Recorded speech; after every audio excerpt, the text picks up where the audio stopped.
It is necessary for you to learn that on my way to catch the 8:35 that morning, it is always the 8:35, there came to me no premonition of change. No portent was in the sky but the grey rack.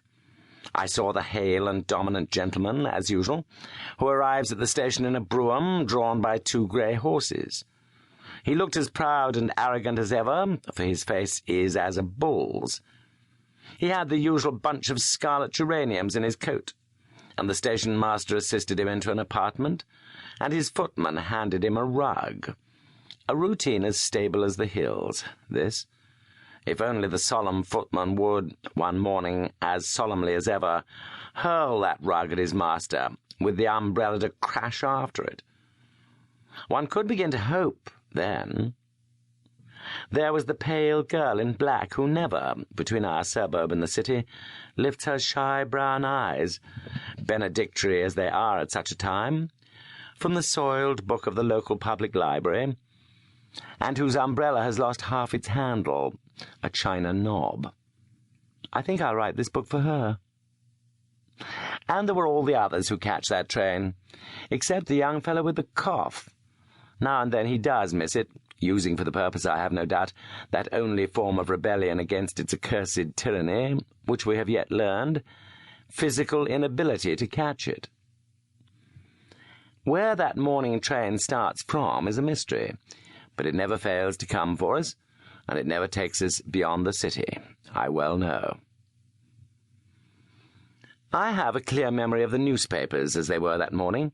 I had a sheaf of them, for it is my melancholy business to know what each is saying. I learned there were dark and portentous matters, not actually with us, but looming, each already rather larger than a man's hand. If certain things happened, said one half of the papers, ruin stared us in the face. If those things did not happen, said the other half, ruin stared us in the face. No way appeared out of it. You paid your halfpenny and were damned either way. If you paid a penny, you got more for your money. Boding gloom, full-orbed, could be had for that. There was your extra value for you. I looked round at my fellow passengers, all reading the same papers, and all, it could be reasonably presumed, with foreknowledge of catastrophe. They were indifferent, every one of them. I suppose we have learned with some bitterness that nothing ever happens but private failure and tragedy, unregarded by our fellows except with pity. The blare of the political megaphones and the sustained panic of the party tom-toms have a message for us, we may suppose. We may be sure the noise means something.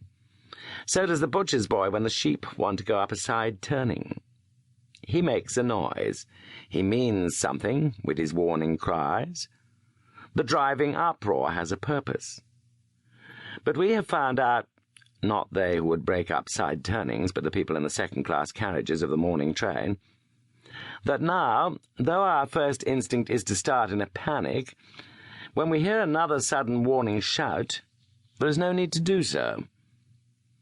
And perhaps, having attained to that more callous mind, which allows us to stare dully from the carriage window, though with that urgent din in our ears, a reasonable explanation of the increasing excitement and flushed anxiety of the great statesmen and their frugal men may occur to us in a generation or two. Give us time. But how they wish they were out of it, they who need no more time, but understand. I put down the papers with their calls to social righteousness pitched in the upper register of the tea tray, their bright and instructive interviews with flat earthers, and with the veteran who is topically interesting because, having served one master 50 years and reared 13 children on 15 shillings a week, he has just begun to draw his old-age pension. There's industry, thrift, and success, my little dears. One paper had a column account of the youngest child actress in London, her toys and her philosophy, initialed by one of our younger, brilliant journalists.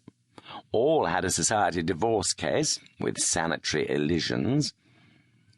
Another contained an amusing account of a man working his way round the world with a barrel on his head.